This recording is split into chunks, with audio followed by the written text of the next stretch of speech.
You're listening to Storytime with Ray McGuff, right here on ZTO TV Podcasts.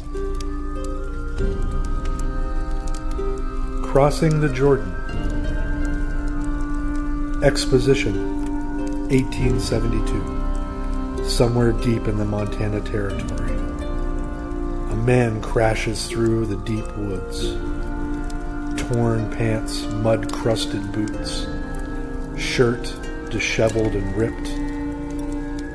The sun beat down upon him through the leaves of the trees as he runs quickly through thicket and bramble, getting hit by a tree branch here, stabbed by a bramble there, until he finds a tree big enough to hide behind, knowing that goddamn Marshall was right on his trail. He sits himself in the mud. It's cool at first. Pulls his gun from his belt, 6-round single-action service revolver, and checks the chamber. 1 bullet. That's all he had left. 1 bullet. Out of breath, he hears crashing in the trees behind him. He knows the marshal is on his trail. The marshal, Jim Johnson, knows he's close. He can hear him heavy breathing. But it seemed to echo all around him. Our hero is decked out in black boots, black trousers, black cotton shirt tucked in to his black leather belt, holding an old army Colt revolver himself. Our hero calls out, "Cody!" Cody hears his name yelled. It echoes through the trees. "Cody!" He knows the marshal knows he's close. So what's the harm in responding? He only has 1 bullet left anyways. "I didn't do it, Marshal. I didn't do it." "Cody, you know I don't give a goddamn if you did it or not. You're gonna hang. That's what the judge passed sentence on you. You're gonna hang." "It wasn't me, Marshal. It was the Lunger gang. I swear, I didn't hurt no girl." "I don't care, Cody. Come out from behind me." Cody weighed all his options. He knew he was trapped. And like a wild animal, when pushed into a corner, he knew he had to fight. "Cody, I'll make it simple. You come out, you throw your gun down. I know you got a gun. You're not going to put one past me. But you throw it down. I'll take you into town. I might even fix you a nice supper or have the maid do it. And then you hang. It's what was passed. One way or another, boy, you're going to die." "Marshal, it wasn't me. I didn't do it. It was the Lunger gang. I was just along for the ride. I took the money and I left the girls alone. And I rode off. What happened to them afterwards won't know of my concern." Marshal takes a step back and he looks around. He can see the woods clearly now, a little bit more clearly than he could before, with the sun beating down and the sweat in his eye and brow. He knew, like a fox knows where his prey is running, that he had this boy. He just had to figure out how to get to him. On the other side of the tree, Cody isn't as dumb a prey as the marshal might believe.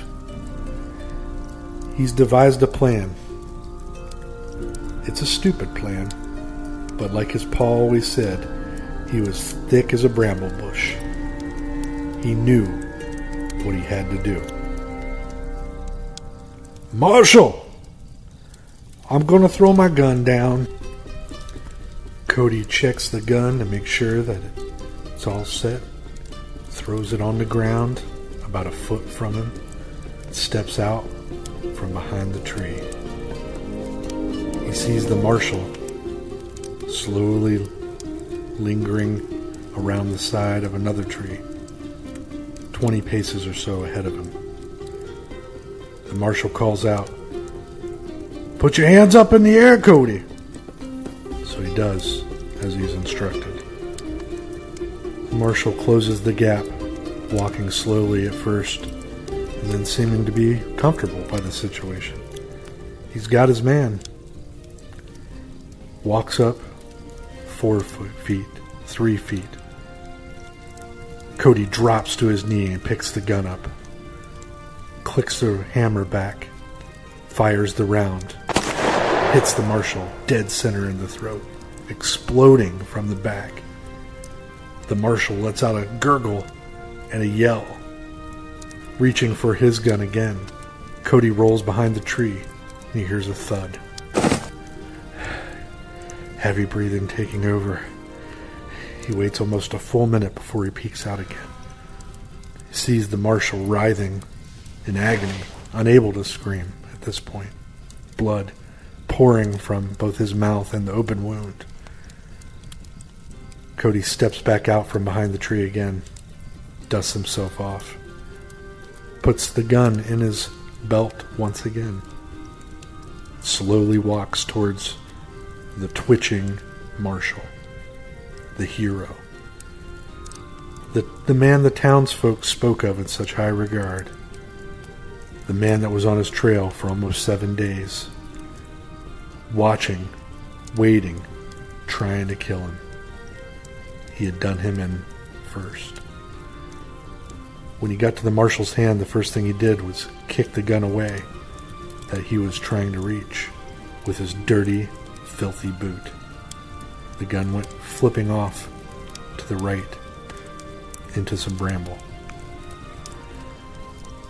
Cody leaned down over the body of the marshal, blood still pouring from his mouth and open wound in his neck. The marshal doing all he could to try to reach Cody's neck, strangle him out. But with the blood leaking from him, his life force as well, there was no going back at this point.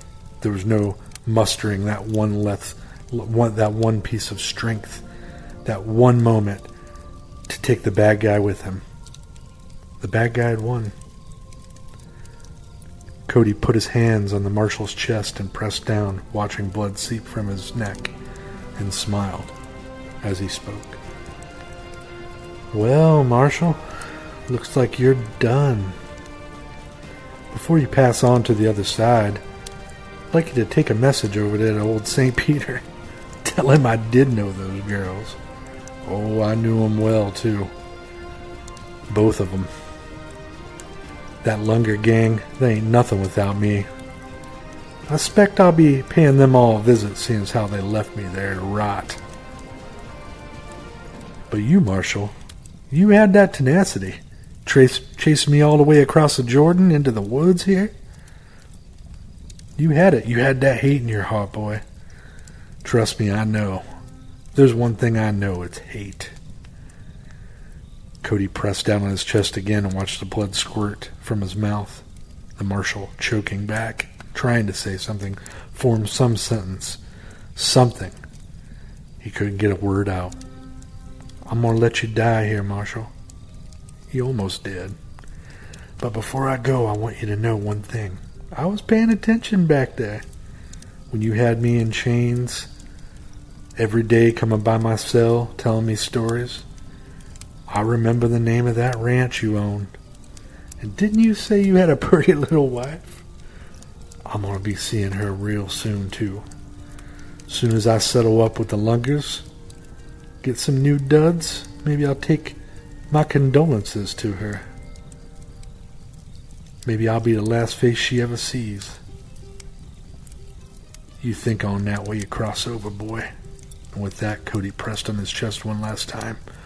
The blood gurgled from his mouth as the marshal slipped away. Cody picked up the marshal's dark hat, dusted it off, put it on his head. Dug through his pockets, found a little petty cash, put it in his own. Sized his boots up, but the marshal had small feet. Walked over to that bramble and picked up the other gun. Nice gun, Army Colt, expensive. Put it in his other belt. One gun faces east, one faces west. Now where did the marshal tie his horse up? He started to backtrack the old trail that the marshal ran through. With visions in his head of vengeance on the Lungers and a nice home-cooked supper from the marshal's wife, Cody trotted on out the woods the way he came in, looking for the horse so he could cross back across the Jordan one last time. Thank you for listening. Enjoy Zombie Takeover TV's other fine products on the Zombie Takeover TV Facebook page and YouTube channel. Stay tuned.